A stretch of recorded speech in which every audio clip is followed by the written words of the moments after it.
analytics. They've been at the center of lots and lots of surveys. Of course, the most popular one in recent times being the fairly accurate survey prediction of the outcome of the elections.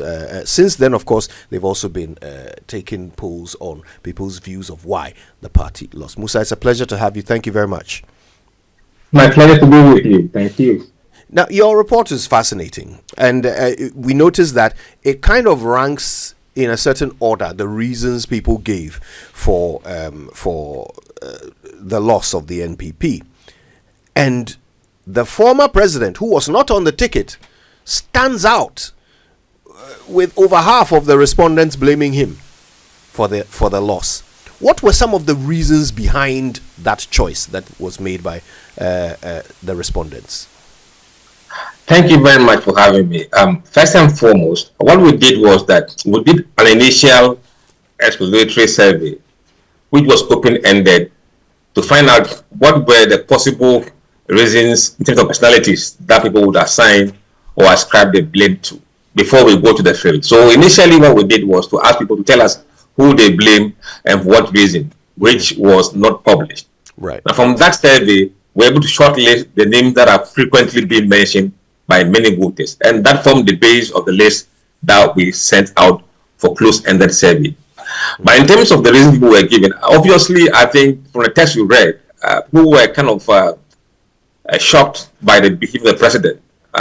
First, the comment he made, even in the Ashanti region, about if you don't vote for him, vote for somebody else, I think was really undercutting for many, many people. And also the sort of attitude that he adopted in terms of not listening, even to his own party, in terms of requests to remove certain people in government. Death, yes, fully. Nothing was done until very late in the campaign. And then also, obviously, the behavior towards the chiefs was not really going down well with people. And for that reason, people felt that he must take personal responsibility for the blame. For the loss NPP suffered in terms of individuals who may be assigned responsibility for the defeat. But Mussa, Dr. Bawumia, who was the party's flag bearer, had indicated when he presented his, vision statement in the first quarter of 2024, had said that he has his own vision, and clearly a departure from some of the things that President Akufo-Addo had implemented. E-levy, he had talked about the betting tax, the COVID-19 levy. These were clearly a departure from policies by the Akufo-Addo administration. So beyond this, are you saying, what did the people say Bawumia didn't do right that cost him also? In fact, prior to this survey, we've done some work earlier, and we asked voters which of the following candidates do they believe would hold the legacy of Akufo-Addo. And 78% of the respondents said Bawumia, they believe, is going to maintain Nana Addo's legacy. And only about 21% or so mentioned Mahama and other candidates. So people believe that he is quite tied to Nana Addo in every respect. And for that matter, it was difficult for him to distance himself from Nana Addo. And that he couldn't do even on the campaign trail, even though he said he has his own vision. People didn't see him making this argument strongly enough. And for that matter, he was tied at the hip with the president, the former president. But talking about that also, you heard him consistently. The man says, I am my own man. Did people give you reasons, some of the things that he did that convinced them that he wasn't going to be a major departure from Akufo-Addo? No, we didn't go there with the kind of qualitative research for that particular survey. So we didn't have the reasons why they believe that he's going to continue with his legacy. But go ahead, make your point before I come in. If you look at other surveys that we did, and we asked them which specific policies of MPP does he think maybe Bawumia or so would maintain. In fact, they checked every question, everything that Nana Addo had done. So it was really tough for him to really distance himself. And because he didn't voice out any opposition while he was in government to some of the things that were going on, I think people didn't trust him on that. Especially when it came to the E-levy, we knew he had misgivings but he couldn't voice it out. And if he had done that at the time, I think people would have given him some kind of benefit of the doubt, but he did it. I will come back to you on another research that you did that indicates that people still want to. I just want to take you to something the NPP has consistently said, and whether your survey would find it. Because the NPP has always said that apathy, their members did not vote, and that's why. So they make the point that John Mahama polling some 6,300,000 votes or 400,000 votes is just 150,000 increase of the 2020 number, while they saw a reduction from the 6.7 million. So clearly, this is a case of over 2 million people not voting. Is that proving in the survey that you've conducted?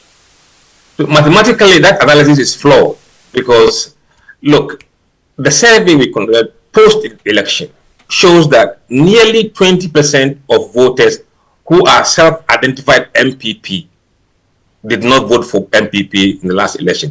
20% of their own base didn't vote for them. They voted for Mahama. Besides those who didn't vote at all. Now, if these guys had come to vote, they wouldn't change the dynamics of the numbers. They would probably voted the same way. Again, if you look at the data we just published, we have established that of the people who had planned to vote for Bawumia before the election, 17% did not vote for him on the day, even though they voted. 14% of that 17% went to Mahama. And that's why we saw that landslide we saw in the election. It was Bawumia's own voters who abandoned him at the last minute. Now, speaking of that, I mean, your survey also identifies the portion of the blame that was given to Bawumia and his run. Tell us about the reasons behind those. Look, if you look at the entire campaign, I mean, for Nanado, you could see his role and what people perceive to have been his contribution in terms of his actions and inactions. But for Bawumia and Matthew, in fact, and Kennedy, Ken Uforiata, Ken, I think, took the can or carried the can for the performance of the economy, which was a bigger issue in the election. People felt that he messed up the economy and that they should be blamed for the economic mess the country is in. But for Bawumia, you could see that his contribution to the loss was largely his deep link with Nanado and also his performance on the campaign trail, he and Matthew Prempe. I don't think the campaign was well executed. And if you look at how the campaign was carried out and the way the whole campaign was organized and communicated, it really fell below standards we expect from MPP. And that made him and Matthew Prempe carry the can for those kind of blames. When you say the campaign fell below the standards of NPP, what do you mean? You know, if you speak to anybody who has experience in monitoring campaigns in this case, election, I think this is the worst MPP campaign we've seen in terms of the messaging, communication, and even the performance on stage and how things are delivered. And also, if you look at the one-on-one DMB granted the media sometime in July, I think that press engagement really nailed the coffin for Bawumia among floating voters. It really didn't help him. And that was purely based on how he's performed on the campaign. Let's pick them one after the other because some of these conversations, you and I have had them before. Let's look at when you say their performance on the campaign platform. What did people say was wrong with Dr. Bawumia's performance on the campaign platform? And then we'll get to this briefing shortly. Look, first is the campaign song. You know, this country, people like their music. They like the campaign song to really ginger them and inspire them. The campaign song was just off the beat of the campaign. And also it was like a bit of, I don't know, people were struggling economically. And then the theme of that campaign song really didn't resonate well with people who are struggling. And then secondly, if you look at how the optics on the stage for Bawumia and his running mate, it didn't appeal to middle class and people of higher education. And even those with the senior high, it didn't appease them. And for that matter, we saw for the first time MPP losing votes or people who have tertiary qualification. That was the first time we've seen in the polling. Now, a lot of those things you talk about, the NPP would also argue that the whole approach to the campaign was to appeal to the young people, the Gen Zs. Are you saying they were not impressed with the NPP's campaign strategy? In fact, if they had monitored social media, especially TikTok, where these young people are, they would have figured out that this campaign strategy isn't working. Because on TikTok, they were really hammered. And I thought they would have kind of refined the campaign as the election approaches. But nothing was done. They didn't change gear. They didn't modify the campaign. They went as they started, and it was a disaster. But in the midst of all of this, you've done another research that says that a lot of MPP people still prefer Dr. Bawumia as the flag bearer or presidential candidate for the 2028 general election. So where lies the problem then? Look, people have been made to understand that you cannot just contest first time on MPP ticket and win. You must be given a second chance and sometimes third chance. And they believe that Bawumia has been well marketed, and for that matter, he should be given a chance to go again. I think these are the reasons that is driving his polling numbers among the MPP folks. Oh, okay. So more of a case of he's been marketed, so we should give him a second chance. How about those who say he shouldn't go again? What are the reasons? We haven't asked that question yet. We will do so eventually. But for now, we've given them a close-ended questions, and we haven't asked them why they are saying he shouldn't go. Let me get your thoughts on something, because when it comes to the NPP's performance in the parliamentary elections, what do your analysis say? Look, way back in July, we were predicting that MPP was going to get less than 100 seats in Parliament. And we said that the bloodbath was going to come from Greater Accra, Central, and Western region. And lo and behold, that were the regions that delivered the most blow to MPP's parliamentary numbers. The numbers were so bad that even in the strongest areas of the MPP, in the Ablekuma areas, Ablekuma North, Ablekuma South, Okankwi, you could see deep blue areas turning green, including Tema. And that was warning sign. And we were shouting and they were saying that no, that's not the case. And in fact, in the model that we predicted using our what we call the RLP model, we were predicting NDC to have 150 seats, certain. MPP was getting 99 seats, and about 26 of them were too close to call, and 4 or so were being independent. And those who were, which were too close to call, MPP won all of them. Sorry, NDC won all of them, and went into the areas that were even safe MPP. It's like a bridge. It was not on my radar, but it fell. And those were the shocking revelation that we saw in this election. What is it that they didn't do well? I mean, you've talked about, you made a general comment. They say, some of them have said, the parliamentary primaries did the NPP a lot of disservice. Is that what you saw also? Look, you can't entirely say that there is a parliamentary service or primaries that did damage. The economy was in a very poor state. Nahado was very unpopular. At the time we went to the polls, only 36% of Ghanaians supported approved his performance. So the ticket was really being dragged down by Nahado, beside the economy. And there's no way MPP candidate in a very swing area will survive this albatross.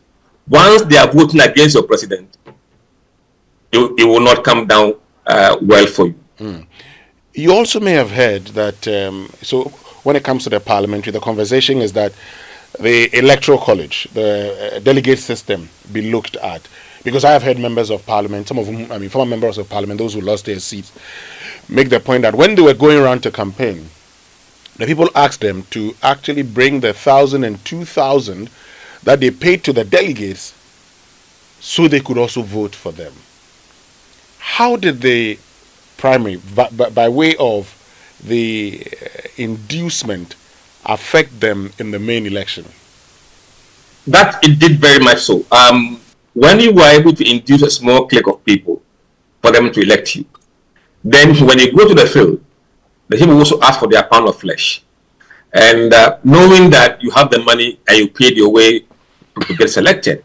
So money became an issue. And unfortunately, it was a trap for them. Those who gave money in response actually lost. So the public set the trap for them. And I think it was a message that you can use money to buy primaries and come and get the vote from us. Hopefully, going forward, this will have some changes made to them, because it's really driving democracy down the hill. And going forward, unless it is changed, it will have a very bad consequences on our democracy.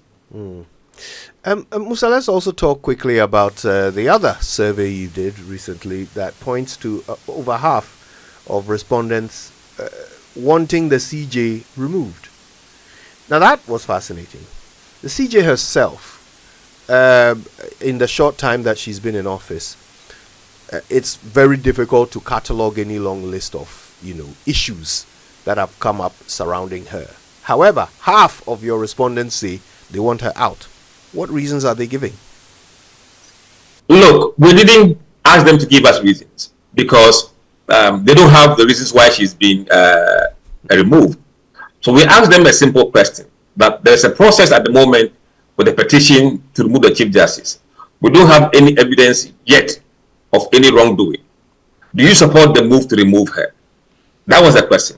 So we informed them that we don't have any evidence so far publicly against her, but would they still support the move to remove her? And in that response, 52% said yes, they support the response. They support the move to remove her, while 20% said they don't support. Now, for those who said they have no opinion, were about, I think, let me check the number, about 18% or thereabout. Let me be precise with the number. There were about 10% no opinion, and 80% were neutral. Now, what we also did following that question is to ask those who didn't have an opinion, or those who opposed her removal, or they were neutral. And we asked them that if it is established that the CJ has broken the law, please indicate your level of support for her removal. Because we want to see whether they will shift positions if she is found to have broken any law with regards to her role as CJ. Yeah. And among those people now, 30% yes, they support the removal now, if there is an evidence against it. But 35% did not support the removal, regardless of the evidence that may be adduced against it. And 19% were neutral, and 16% did not have an opinion, even when she's broken the law.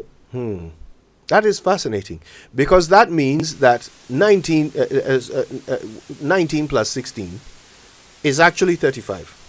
So would you see a connection there between the neutrals and no opinions and the ones who would change their minds if evidence is found?